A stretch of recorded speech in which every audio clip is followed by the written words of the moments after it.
tụi mình chạy thôi quá.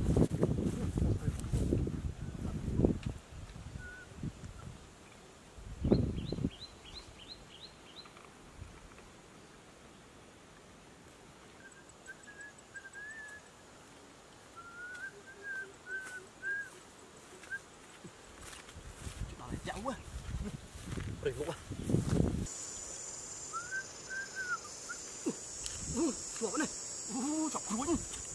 Cầm nào chạy đi êm quá. Chọc ruồi này. Ruồi sạp thôi.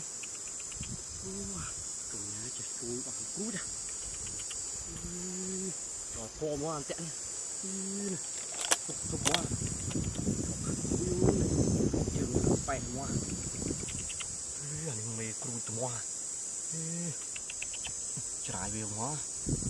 Trời rụp trường này nó trồn kẹo cho nè.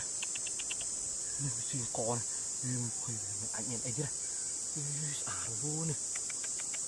Cầm áo cúi nè. Đỏ co. Nó mới bô cúi đỏ luôn á.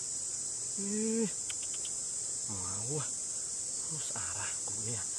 Lên về quên tầm ngoáng à. Quên tầm ngoáng quá. Đâu quá.